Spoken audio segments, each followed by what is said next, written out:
Good morning, students. Welcome to MT's classroom, Maharani College, Peddapuram.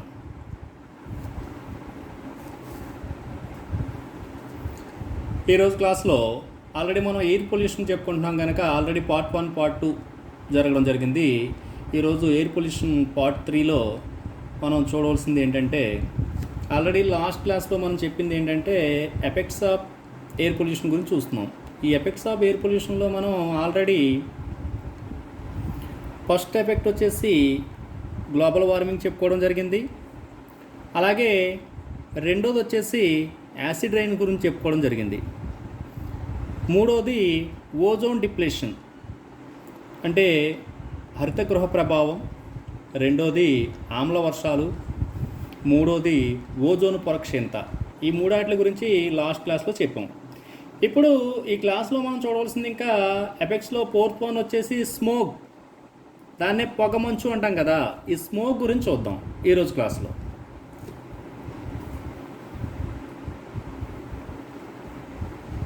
అసలు smoke అనే దాన్ని అసలు డెఫినేషన్ ఏంటి? స్మోక్ అనేది ఏ విధంగా ఏర్పడుతుంది అంటే కనుక the poisonous mixes of smoke, fog, air and other chemicals is called smoke. Smoke అంటే ఏమంటాడమ్మా? Smoke, fog, air and other chemicals is called smoke. అంటే పొగ మంచు, గాలి మరియు కొన్ని ఇతర రసాయనాలు కలిసి ఉండడాన్నే స్మోక్ అంటారట.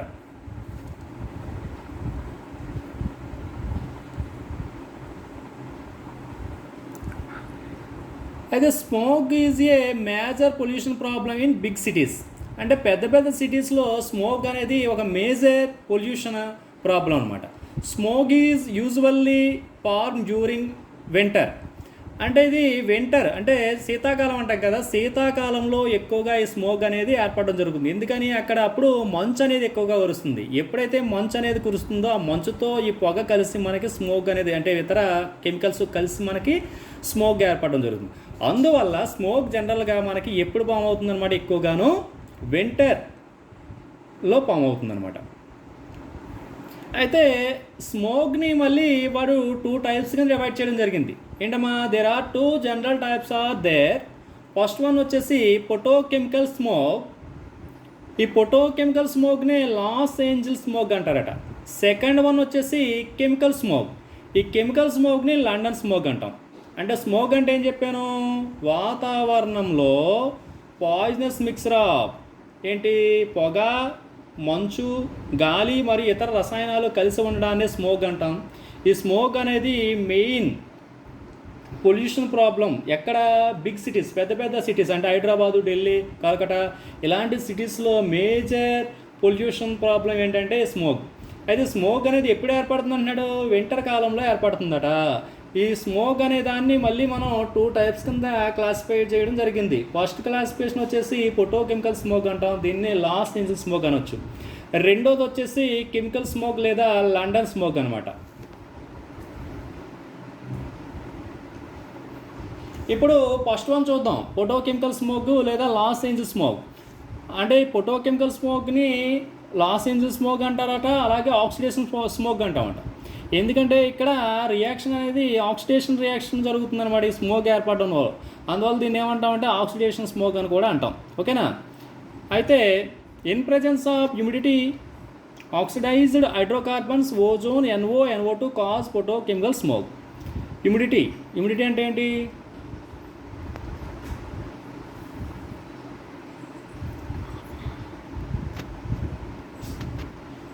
ఇన్ ప్రెజెన్స్ ఆఫ్ హ్యూమిడిటీ అంటే తేమ సమక్షంలో హైడ్రోకార్బన్స్ అలాగే ఓజోను, నైట్రోజన్ ఆక్సైడ్స్ ఆక్సిడేషన్ జరగడం ద్వారా మనకి ఏమవుతుందట? ఫోటోకెమికల్ స్మోక్ అనేది ఏర్పడడం జరుగుతుంది. Formation of this type of is initiated by the UV radiation from the sun. Oxides of nitrogen absorbs UV rays and splits into reactive species and starts a number of chain reaction in which the hydrocarbons are involved. This results in the formation many secondary pollutants. అంటే ఇక్కడ ఏం జరుగుతుంది చూడండి అమ్మా. అయితే this type of smoke అనేది ఏది initiate చేస్తుందట, యూవీ రేడియేషన్ అనేది, అంటే సన్ నుండి వచ్చే యూవీ రేడియేషన్ అనేది ఇనిషియేట్ చేస్తుందట స్మోక్ ఏర్పడడానికి. అందులో ఫస్ట్ ఏం జరుగుతుంది, ఆక్సైడ్స్ ఆఫ్ నైట్రోజన్స్, అంటే ఈ ఆక్సైడ్స్ ఆఫ్ నైట్రోజన్ ఆక్సైడ్స్ ఏం చేస్తున్నాయట, యూవీ రేస్ని అబ్జార్బ్ చేసుకొని అది స్ప్లిట్ అయిపోతాయి, రియాక్టివ్ స్పీసీస్ కింద స్ప్లిట్ అయ్యి ఈ నెంబర్ ఆఫ్ చైన్ రియాక్షన్, అంటే అనేక చైన్ రియాక్షన్ కింద ఇన్వాల్వ్ అయిపోయి రియాక్షన్స్ని ఇన్వాల్వ్ చేసేస్తాయి.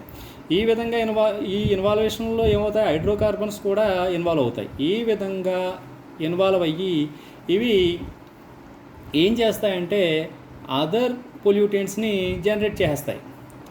అంటే ఆల్రెడీ ఉన్న పొల్యూటెంట్స్తో పాటు వేరే పొల్యూటెంట్స్ని కూడా ఇవి ఏం చేస్తాయంటే ఫార్మ్ చేసేస్తాయి. ఈ విధంగా ఫామ్ అయిన ఏం చేస్తాయంటే మనకి ఈ కెమికల్ స్మోక్ అనేది, ఫోటోకెమికల్ స్మోక్ అనేది ఏర్పడడానికి రీజన్ అనమాట. అంటే మనం ఇప్పుడు చెప్పుకున్న మ్యాటర్నే ఇక్కడ మనం ఏం చేసామంటే ఈక్వేషన్ రూపంలో చూపించాం. అంటే N2 అనేది O2 కలిసి NO కింద, ఈ NO అనేది O2తో కలిసి NO2 కింద మామైంది. ఇప్పుడు ఈ విధంగా మామైన NO2 అనేది యూవీ రేడియేషన్ తీసుకోవడం ద్వారా NOను అలాగే జస్ట్ బోర్న్ ఆక్సిజన్ అంటాం, దాన్ని తెలుగులో నవజాత ఆక్సిజన్ అంటాం, అప్పుడే పుట్టిన ఆక్సిజన్ అంటాం అనమాట, దాన్ని జస్ట్ బోర్న్ ఆక్సిజన్. ఈ విధంగా అవుతుంది. ఇది మళ్ళీ ఏం చేస్తుందంటే ఈ O2 అనేది తో రియాక్ట్ అయ్యి O3గా మారిపోతుంది. ఈ విధంగా ఫామ్ అయిన ఆల్రెడీ పైన ఫామ్ అయిన O3 అలాగే NO2లు ఏం చేస్తాయి, హైడ్రోకార్బన్స్ కలిసి మనకి పెరాక్సైడ్, పెరాక్సీ ఎసిటైల్ నైట్రైట్స్ కింద ఫామ్ అయిపోతాయి. ఈ విధంగా ఫామ్ అయింది మళ్ళీ ఏంటి, NO2 NO3లు, అంటే సెవరల్ చైన్ రియాక్షన్ జరుగుతున్నాం కదా. ఈ విధంగా NO2 అనేది NO3తో కలిసి, అలాగే N2O5తో కలిసి, H2O కలిసి, ఇలాగా మనకి HNO3ని HNO2 NO3 అలా రకరకాల సెకండరీ పొల్యూటెంట్స్ అనేవి ఫామ్ అవుతాయి. ఈ విధంగా ఫామ్ అయినవి ఏమవుతాయంటే అట్మాస్ఫియర్లో కలిసిపోయి ఈ ఫ్యూమ్స్, స్మోకు, ఫాగ్, ఎయిర్తో కలిసి మనకి ఏమవుతుందంటే స్మోక్ కింద కన్వర్ట్ అయిపోతుంది. అయితే ఈ విధంగా ఫామ్ అయిన స్మోక్ అనేది ఫస్ట్ టైం ఎక్కడ చూసారట, Los Angeles and Denver in 1914. అంటే 1914లో లాస్ ఏంజల్స్ మరియు డెన్వర్లో ఈ విధంగా ఫామ్ అయిన స్మోక్ని మనం ఏం చేశారంటే అబ్జర్వ్ చేయడం జరిగింది, అంటే ఫస్ట్ చూడడం జరిగింది. అందువల్ల ఈ ఫోటోకెమికల్ స్మోక్ని లాస్ ఏంజల్స్ స్మోక్ అని పిలుస్తున్నారనమాట. అది రీజన్.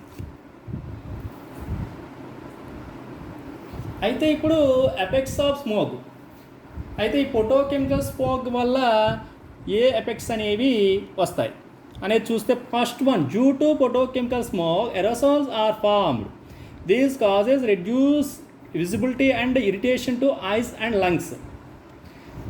అంటే ఫోటోకెమికల్ స్మోక్ వల్ల రిలీజ్ అయిన ఎరోసోల్స్ అనేవి విజిబిలిటీ అంటే కంటి చూపు మందగించడంలోను, అలాగే ఇరిటేషన్ టు ఐస్ అంటే కళ్ళు మంటలు రావడంలోను, అలాగే లంగ్స్ అనేవి ఎఫెక్ట్ అవ్వడానికి ఇవి ఏం చేస్తాయంటే కారణమవుతాయి.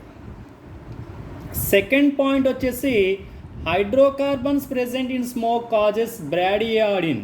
అంటే హైడ్రోకార్బన్స్ అని కూడా మనకి స్మోక్లో ఉంటాయని చెప్పాం కనుక ఈ బ్రాడియాడిన్ అనే ఒక రకమైన లంగ్స్ సంబంధించిన డిసీజ్కి కారణమవుతుంది. అలాగే nitrogen oxides present in smoke, అంటే స్మోక్లో ఉన్న నైట్రోజన్ ఆక్సైడ్ కాజెస్ ఏం చేస్తాయట, హార్ట్ డిసీజ్ అంటే గుండె సంబంధిత వ్యాధులు కలగడానికి ఇవి కారణమవుతాయి. Next point, it damage to vegetarian and rubber goods. అంటే వృక్ష సంపద మరియు రబ్బర్ గూడ్స్ అంటే రబ్బర్ సంబంధిత వస్తువుల యొక్క డ్యామేజ్ చేయడంలో కూడా ఇది కారణమవుతుంది. ఏది, స్మోక్ అనేది. It spoil chlorophyll in plant leaves. ఇది ప్లాంట్ లీవ్స్లో ఏముంటుందమ్మా, క్లోరోఫిల్ అనేది ఉంటుంది కదా. ఈ క్లోరోఫిల్ అనేది అదే క్లోరోఫిల్ని స్పాయిల్ చేసేవి దానికి కూడా ఇది కారణం అవుతుంది. ఏంటి, స్మోక్ అనేది. నెక్స్ట్ పాయింట్ ఏంటంటే, due to smoke metals, glass, paper, paints, marbles are loss they beauty. అంటే మనం వాడే మెటల్స్ కానీ, క్లాత్స్ కానీ, పేపర్ కానీ, పెయింట్స్ కానీ, మార్బుల్స్ కానీ వీటి యొక్క బ్యూటీ, వాటి యొక్క అందమైన రూపాన్ని కోల్పోవడం జరుగుతుంది. ఎందువల్ల, స్మోక్ వల్ల. అలాగే above 50 ppm ozone in atmosphere causes blood clots in lungs. అంటే ఇప్పుడు మనం చెప్పుకున్న చైన్ రియాక్షన్లో O3 అనేది ఫామ్ అవుతుంది కదా, ఈ విధంగా ఫామ్ అయిన O3 అనేది అట్మాస్ఫియర్లో 50 ppm కన్నా ఎక్కువ కనుక అయితే అది లంగ్స్లో ఏంటంటే బ్లడ్ క్లాట్స్ అనేవి ఏర్పడడానికి కారణమవుతుందట. అంటే స్మోక్ వల్ల జనరేట్ అవుతుంది ఏది O3. ఈ విధంగా జనరేట్ అయిన O3 అనేది 50 ppm కన్నా ఎక్కువ కనుక ఉంటే లంగ్స్లో బ్లడ్ అనేది గడ్డ కట్టడం జరుగుతుందట. అంటే రక్తం గడ్డ కట్టేస్తుంది ఎక్కడ, లంగ్స్లో. Next one, increases in ozone in atmosphere causes decrease of crops like carrot, beans etcetera. అదేవిధంగా ఈ ఓజోన్ అనేది అట్మాస్ఫియర్లో ఎక్కువైపోయినా సరే ఏమవుతుందట, క్యారెట్, బీన్స్ మొదలైన పంటలు అనేవి దిగుబడి తగ్గిపోతుంది. ఈ స్మోక్ అనేది ఏర్పడడం వల్ల మనకు చీకటిగా మారిపోతుంది కనుక so many accidents are happen due to smoke. అంటే మనకేం కనిపించదు కంటికి, అందువల్ల మనకేమవుతుందంటే యాక్సిడెంట్స్ అనేవి కూడా చాలా ఎక్కువ జరుగుతాయి స్మోక్ వల్ల. అంటే మనం చూడండి, పొద్దుటే ఈ శీతాకాలంలో ఇంటర్లో వెళ్తున్నప్పుడు మనకి రోడ్ అనేది ఏం కనిపించదు, మొత్తం అంతా కూడా ఏమవుతుంది, పొగ మంచు కలిసి మిక్స్ అయిపోయి మనకి దారి కూడా కనిపించకుండా ఏర్పడడం జరుగుతుంది కదా. ఆ విధంగా దారి కూడా కనిపించకుండా ఉండడాన్ని స్మోక్ అంటాం. అందువల్ల ఏమవుతుంది, ఎవడున్నాడో తెలదు, అందువల్ల మనం ఏమవుతుంది, యాక్సిడెంట్స్ అనేవి జరగడం జరుగుతాయి అన్నమాట. ఇప్పుడు మనం నెక్స్ట్ చూసేది ఏంటంటే ఈ ఫోటోకెమికల్ స్మోక్ అనేది ఏర్పడకుండా మనం ఏ విధంగా కంట్రోల్ చేయొచ్చు అనేది చూస్తే కనుక ఫస్ట్ పాయింట్ వచ్చేసి usage of TEL in automobiles reduce hydrocarbons. అంటే ఆటోమొబైల్స్లో దేన్ని వాడాలంటున్నాడు, TEL tetra ethyl lead. TEL అంటే ఏంటమ్మా, టెట్రా ఇథైల్ లెడ్ని వాడడం ద్వారా హైడ్రోకార్బన్స్ని మనం రెడ్యూస్ చేయొచ్చు, అంటే తగ్గించవచ్చు అంటున్నాడు. అంటే టెల్ అనేది ఏం చేస్తున్నాడు అంటే ఇప్పుడు ఆటోమొబైల్స్ అంటే ఏంటి, మనం వాడే ఈ బైక్స్, కార్లు, ఇలాంటి వెహికల్స్ ఉన్నాయి కదా, ఈ వెహికల్స్ అన్నట్లు కూడా ఏమంటాం అంటే ఆటోమొబైల్స్ అంటాం. ఇందులో మనం ఫ్యూయల్స్ వాడతాం కదా, అంటే ఫ్యూయల్ అంటే ఏంటి, డీజిల్, పెట్రోల్ వాడడం జరుగుతుంది.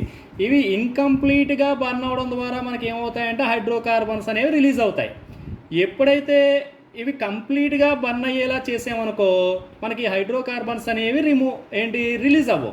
ఈ రిలీజ్ అవ్వలేదంటే మనకి ఏం చేయొచ్చు, స్మోక్ అనేది ఏర్పడకుండా కంట్రోల్ చేయొచ్చు. అందువల్ల ఈ ఆటోమొబైల్స్లో ఏం వాడమంటున్నాడు, టెల్ అనే దాన్ని వాడితే కనుక ఈ టెల్ ఏం చేస్తుందంటే ఈ ఫ్యూయల్స్ అనేవి కంప్లీట్గా బర్న్ అయ్యేలా చేస్తుంది. ఎప్పుడైతే ఫ్యూయల్స్ అనేవి కంప్లీట్గా బర్న్ అయ్యాయో మనకేమవుతుందంటే హైడ్రోకార్బన్స్ అనేవి రిలీజ్ అవ్వు. సో అందుకని టెల్ అనేది వాడాలి. Second point, carbon particles released from factories smoke removed by Cottrell method. అంటే కార్బన్ పార్టికల్స్ అనేవి మనకి చాలా ఫ్యాక్టరీలు, పొగ్గొట్టాలు ఉంటాయి కదా, వాటి నుంచి రిలీజ్ అవుతూ ఉంటాయి బయటికి, పొగ ద్వారా ఈ పార్టికల్స్ అనేవి వస్తాయి. ఈ పార్టికల్స్ అనేవి ఏం చేస్తున్నాయి, మనకు స్మోక్ ఏర్పడడానికి కారణం అవుతున్నాయి కనుక అందువల్ల మనం ఏం చేస్తామంటే స్మోక్ నుంచి వచ్చే కార్బన్ పార్టికల్స్ని రిమూవ్ చేయడానికి క్యాటరల్ మెథడ్ అనే దాన్ని వాడితే కనుక ఓన్లీ పొగ మాత్రం, అందులో ఏమవుతుందంటే ఫ్యూమ్స్లో ఉన్న ఈ కార్బన్ పార్టికల్స్ని క్యాటరల్ మెథడ్లో మనం ఏం చేస్తామంటే ఫిల్టర్ చేసేయచ్చు. ఆ పార్టికల్స్ అనేవి బయట రాకుండా కేవలం ఫ్యూమ్ మాత్రమే బయటకు వచ్చేలా చేస్తాం. ఆ విధంగా మనం కార్బన్ పార్టికల్స్ అనేవి అట్మాస్ఫియర్లో రిలీజ్ అవ్వకుండా చేయడం ద్వారా మనం ఏం చేయొచ్చు, స్మోక్ని కంట్రోల్ చేయొచ్చు. Third point, to reduce formation of primary pollutants and PAN, PBN are not formed so Cottrell control the smoke. ఇక్కడ ఏమంటున్నాడు, to reduce formation of primary pollutants. అంటే ప్రైమరీ పొల్యూటెంట్స్ అనేవి ఫార్మేషన్ మనం రెడ్యూస్ చేస్తే కనుక PAN, PBN అనేది ఏర్పడకుండా చేయొచ్చు. అంటే ప్రైమరీ పొల్యూషన్ అంటే నైట్రోజన్ ఆక్సైడ్స్, సల్ఫర్ ఆక్సైడ్స్ అని చెప్పుకున్నాం కదా, హైడ్రోకార్బన్స్, వీటిని మనం ఏర్పడకుండా చేస్తే వీటి నుండి చైన్ ప్రాసెస్ ద్వారా ఏమవుతుంది, సెకండరీ పొల్యూటెంట్స్ అనేవి ఏర్పడుతున్నాయి.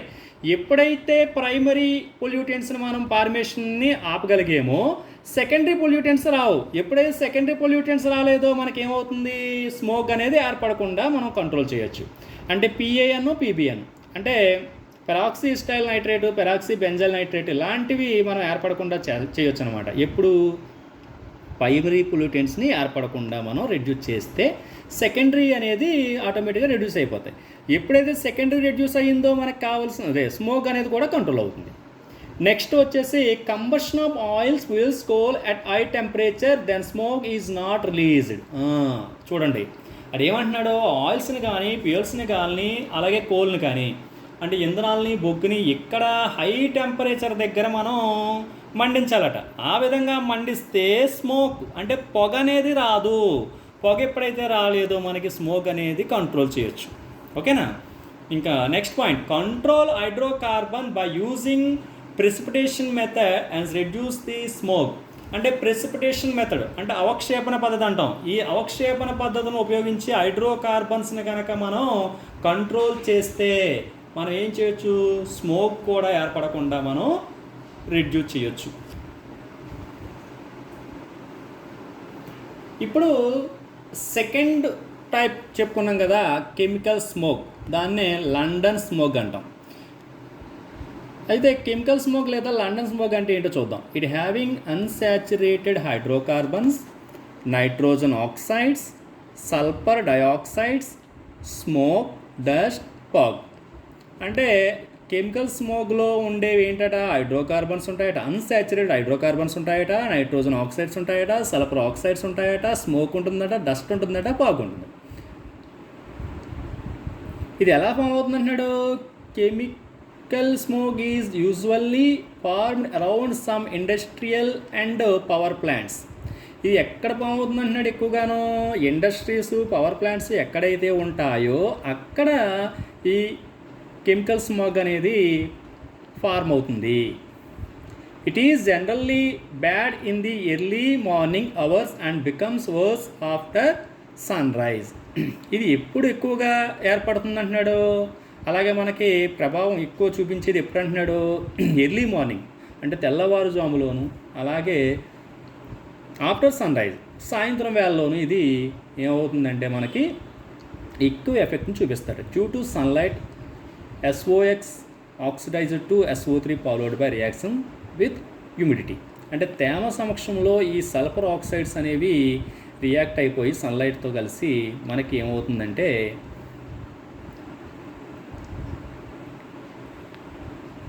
స్మోక్ అనే ఏర్పడడానికి కారణమవుతుంది. అయితే ఇక్కడ ఈ సల్ఫర్ ఆక్సైడ్స్ నుండి మనకి ఏం ఫామ్ అవుతుందట, సల్ఫ్యూరిక్ యాసిడ్ అనేది ఫామ్ అయిపోతుంది ఈ స్మోక్లో. ఎందుకని ఈ సల్ఫ్యూరిక్ యాసిడ్ అంటే ఏంటమ్మా, పవర్ఫుల్ యాసిడ్. అందువల్ల ఇది ఏమవుతుందంటే which is very harmful to people suffering from asthma. ఈ గాలిని పీల్చడం వల్ల ఏమవుతుందంటే ఆస్మా అనే డిసీజ్తో చాలామంది సఫర్ అవ్వడం జరుగుతుందట. ఎందుకని సల్ఫర్ ఆక్సైడ్స్ అనేవి సల్ఫ్యూరిక్ యాసిడ్గా కన్వర్ట్ అయిపోవడం ద్వారా ఈ ఎయిర్ అనేది మనం పీల్స్తే కనుక ఆస్మా అనేది రావడం జరుగుతుందట. In the year 1962 chemical smoke kill more than 700 person in London. ఇప్పుడు 1962లో కెమికల్ స్మోక్ వల్ల 700 మంది చనిపోవడం జరిగింది. ఎక్కడ, లండన్లో. అందువల్ల దీన్ని కెమికల్ స్మోక్ని లండన్ స్మోక్ అంటున్నాం. అదవుతుందా అంటే దీన్ని లండన్ స్మోక్ అని అనడానికి రీజన్ ఏంటనమాట, 1962లో కెమికల్ స్మోక్ వల్ల 700 మంది చనిపోవడం జరిగింది. ఎక్కడ, లండన్లో. అందువల్ల దీన్ని ఏమంటున్నామా, లండన్ స్మోక్ అని కూడా పిలుస్తాం అనమాట. అయితే ఈ 700 మంది చనిపోవడానికి కారణం ఏంటంటే ఇందులో SO2 అండ్ H2SO4 అంటే ఈ స్మోక్ ఏర్పడడంలో ఇన్వాల్వ్ అయిన పొల్యూటెంట్స్ SO2 మరియు H2SO4 అనేవి primary causes of these deaths అంటారు. అంటే ముఖ్య కారణం కింద చెప్పొచ్చు అనమాట. And it is also called London smoke. ఓకేనా. అంటే 1962లో కెమికల్ స్మోక్ వల్ల 700 మంది చనిపోవడం జరిగింది. వీళ్ళు చనిపోవడానికి కారణం ఏంటట, ఈ స్మోక్లో ప్రైమరీ పొల్యూటెంట్స్ కింద ఉన్న SO2 H2SO4లు. అందువల్ల లండన్లో జరిగింది కనుక దీన్ని అంటే లండన్ స్మోక్ అని పిలుస్తున్నాం. అయితే ఈ కెమికల్ స్మోక్ అనేది ఏ విధంగా ఫామ్ అవుతుంది అనేది చూస్తే కనుక ఈక్వేషన్ పరంగా చూడండి. S+O2 సల్ఫర్ అనేది ఆక్సిజన్తో కలిసి SO2గా మారుతుంది. ఈ విధంగా మారిన SO2 అనేది మళ్ళీ హాఫ్ O2తో రియాక్ట్ అయ్యి SO3ని ఇచ్చింది. ఈ విధంగా సల్ఫర్ ట్రయాక్సైడ్ కింద మారింది మళ్ళీ వాటర్తో రియాక్ట్ అయ్యి H2SO4 సల్ఫ్యూరిక్ యాసిడ్ని ఇచ్చింది. ఈ విధంగా ఏర్పడిన సల్ఫ్యూరిక్ యాసిడ్ అనేది అమోనియాతో రియాక్ట్ అయ్యి అమోనియం సల్ఫేటు మరియు ఇతర పదార్థాలను ఏర్పరుస్తుంది. ఈ విధంగా కెమికల్ స్మాగ్ అనేది ఏర్పడడం మనం చెప్పవచ్చు అనమాట. ఇదమ్మా కెమికల్ స్మోగ్ అంటే. ఈ కంట్రోల్ మెజర్స్ అనేది చెప్తే కనుక దీని కంట్రోల్ మెజర్స్ ఏం చెప్పొచ్చు, ఇది దేనివల్ల జరుగుతుందని చెప్పాను నేను. మెయిన్ ఏంటి, సల్ఫర్ ఆక్సైడ్స్, నైట్రోజన్ ఆక్సైడ్స్, అలాగే హైడ్రోకార్బన్స్, వీటి వల్ల మనకి ఎక్కువ ఏం ఏర్పడుతుంది, ఈ కెమికల్ స్మోక్ అనేది ఏర్పడుతుంది. అంటే మనం సల్ఫర్ ఆక్సైడ్స్ అనేవి, అలాగే నైట్రోజన్ ఆక్సైడ్స్ అనేవి, అలాగే ఇంకోటి ఏంటమ్మా హైడ్రోకార్బన్స్ అనేవి అట్మాస్ఫియర్లో ఎంటర్ అవ్వకుండా, లేదంటే ఒకవేళ ఎంటర్ అయిన వాటిని తక్కువ పరిమాణంలో ఎంటర్ అయ్యేలా చేసి, లేదంటే ఈ విధంగా ఆక్సైడ్స్ రూపంలో ఉన్న వాటిని వేరే రూపంలో కన్వర్ట్ చేయడం ద్వారా మనం ఏం చేయొచ్చు అంటే ఈ కెమికల్ స్మోక్ అనేది ఏర్పడకుండా మనం కంట్రోల్ చేయడం జరుగుతుంది. ఇదమ్మా స్మోక్ అనే దాని గురించి.